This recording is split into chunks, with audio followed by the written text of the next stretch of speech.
So moving on to the section you probably clicked on this video for, unless you're a consistent clicker, a CC, then don't ask a question.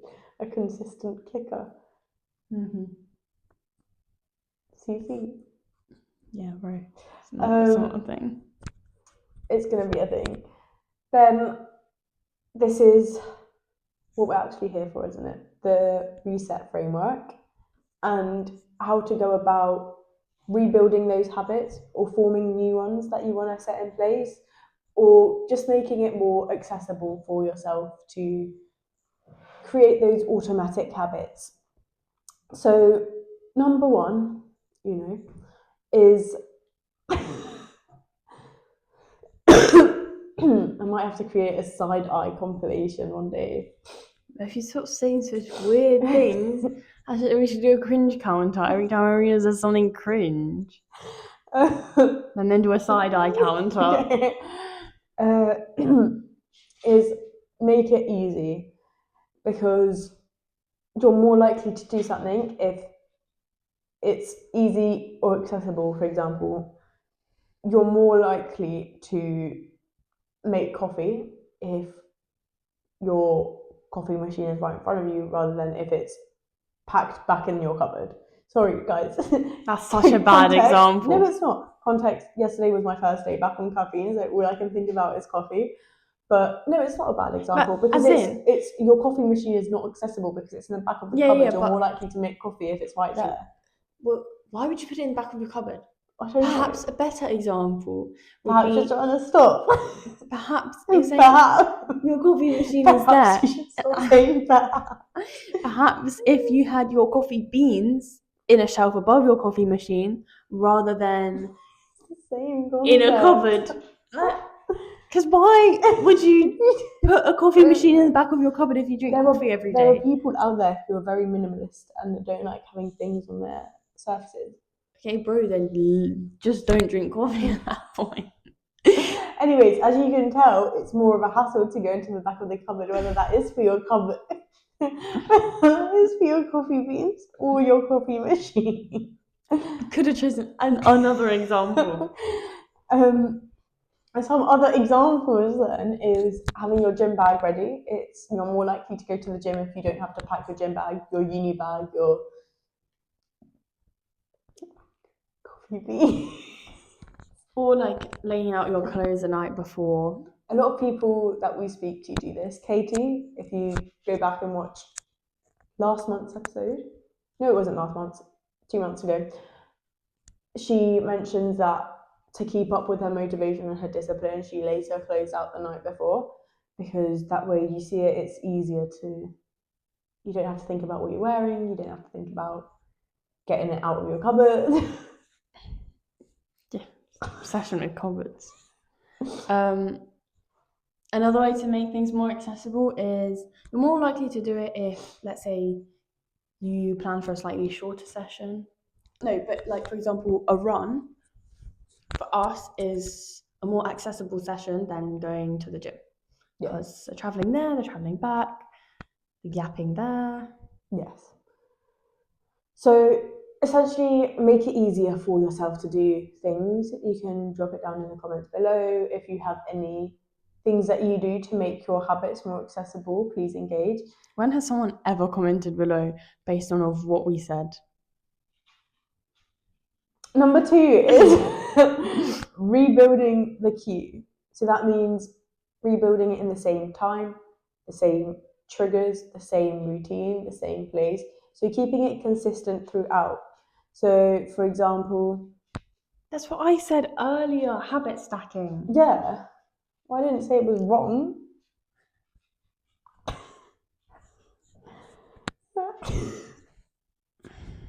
Okay.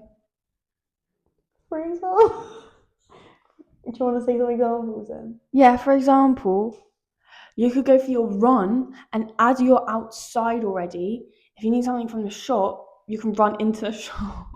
But are they going to do that every time they go for a run? No. Maybe if like you're planning your route, you go for a run and the shop is like on the way back. Is that a habit that you want to be building, going to the shops? To do your grocery shopping, yeah. Why not? okay, if you really enjoy running, Right. Okay, I'll give another example. Let's say Agnesa went to uni one day, and rather than like coming back home, Vanessa speaks in third person now. rather than coming back home, let's say every time I go to uni and I finish at a certain time, I go straight to the gym. Yeah, like after a lecture, you Yeah. go to the gym. Because if I was to come home, I'm not making it to the gym. Yeah. So yeah, and then for example, if you've had breakfast and you want to incorporate having more steps, as soon as you've eaten breakfast, you go for a walk and you build that routine over and over again. If you want to incorporate reading, what's helped me, for example, is I get on a bus, I get my book out, my Kindle out, and I start reading. And then just doing that repetitively will build that habit. I agree. The next thing is use small wins. So cringe. Cringe counter. That was so cringe. Cringe alert. Stop. So what did I say? Use small wins. So like small behaviours increase adherence and confidence. Can you just give us an example of a small win? Small win. I like to just Can't think of a small win. Just How like sad ticking is off your to-do list is a small win in itself. Their dopamine release is insane. Yeah. Sometimes I'll put stuff on my to-do list that I've already done. Same. I've like walked the dogs out. I did my to-do list and just tick it off. So have a to-do list. I feel like that's pretty common though. Yeah, and then you can always tick it off. Or I've heard, who was it? Me probs. No, I was listening to a podcast. I'll link it down below. Me probs. Cringe. It was by a woman who, anyway, she brought on a guest who's super successful, and she mentioned that after she did a certain amount of work, she'd have a piece of chocolate once she's done that. And then that creates a small win for her doing that work, and she'll only have the chocolate after she's, or something. She rewarded That requires herself. dedication, bro. Yeah. But I have chocolate next to me. Or you get someone else, maybe even a pat on the back. Good boy. That's how I imagine that habit goes. For me, at least. Well, yeah, think about dogs, right? To build a habit, they then get a treat if they've done it right. So maybe if you tell your friend, your sibling, your parents that you want to establish a habit of going to the gym. So say Agnesa goes, Arena, I want to go to the gym. More. And then Arena gives me a chocolate afterwards. Exactly. She'll be more likely to go to the gym because then she gets the chocolate after. And that's a small win. So how to train your sibling.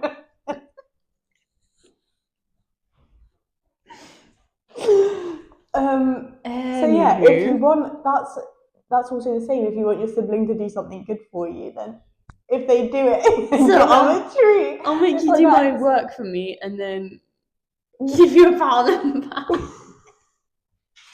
It's like that episode of Big Bang Theory where Sheldon gives Penny a chocolate every time she does something good. Number 4, and the final one, is acting quickly, because your behaviour is influenced by recent actions rather than having that delay.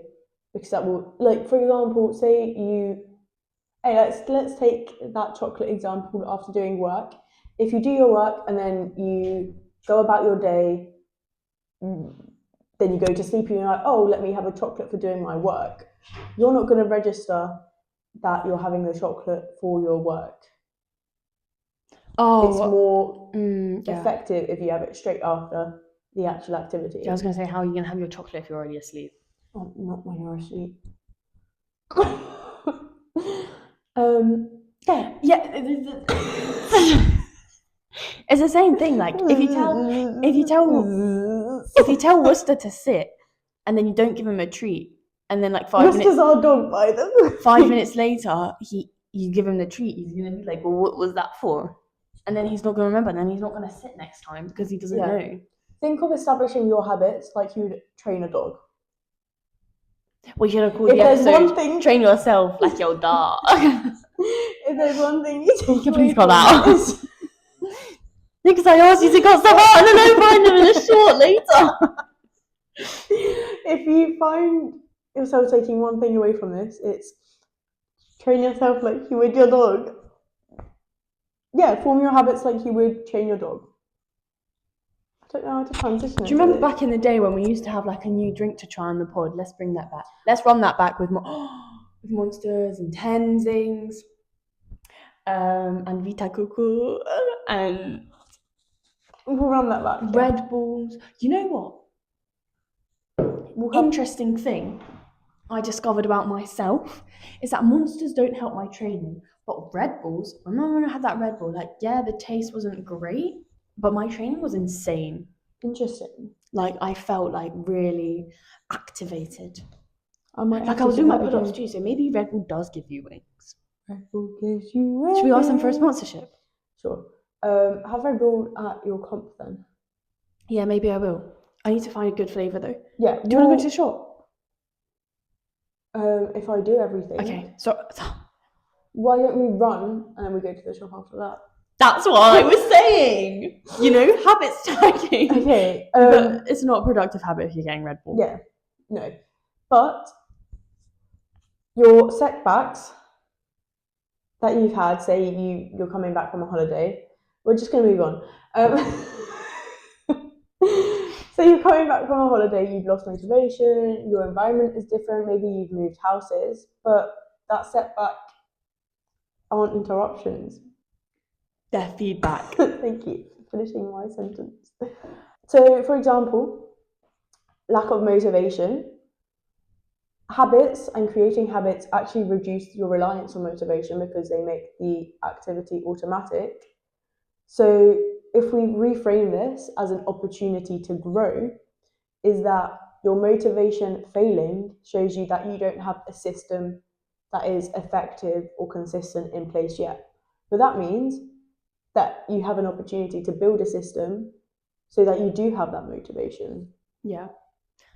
And the next one, which I actually really like, is, so let's say you've broken a routine, whereas your behavior is tied to your environment. So your environment's changed, your routine is broken. But instead, you could reframe that to think in a way that your broken routine shows you what your routine actually depended on and shows you that your routine is actually working. And that's why you were feeling good, progressing and stuff, which I really like thinking about it when you say you want to get back into routine because you know how well that worked for you in the past. So basically, yeah, I've said what I need to say. It basically reframe it in a way that not your routine is broken, but how can I use the way I feel now to rebuild my routine because it worked well for me. Yeah.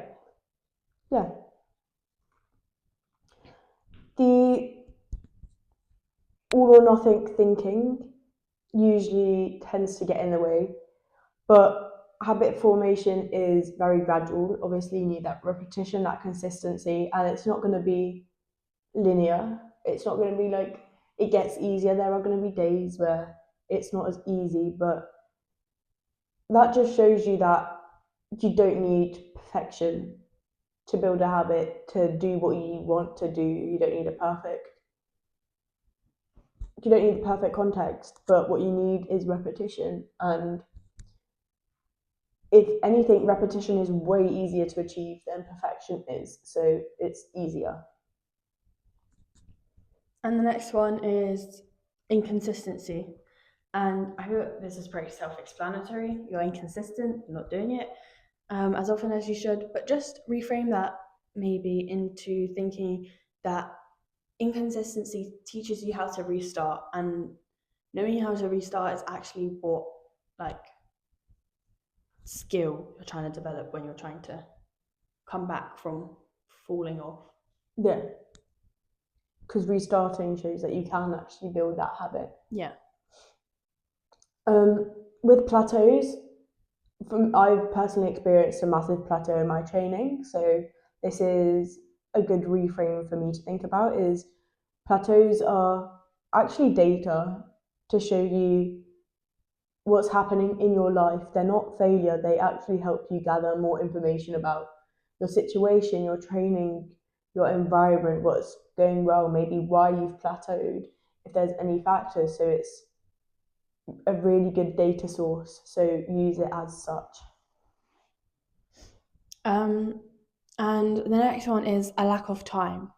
And yes, this may be very valid, but maybe reframe that in a way of thinking that like time constraints means that you don't do anything unnecessary. A lack of time shows you what you need to prioritize. Yeah, and what you actually need to do to make that progress, rather Yeah. than like it's kind of like getting rid of that fluff in your routine. yeah. Personally, for me, I find that like when I'm busier, I'm way in a better routine and more productive because I know like right, this is what I need to do. I need to do Yeah, this. you remove the scrolling, for example. Yeah, I remove the 5-minute break. Yeah, That turns into 10 minutes. That adds up. exactly. So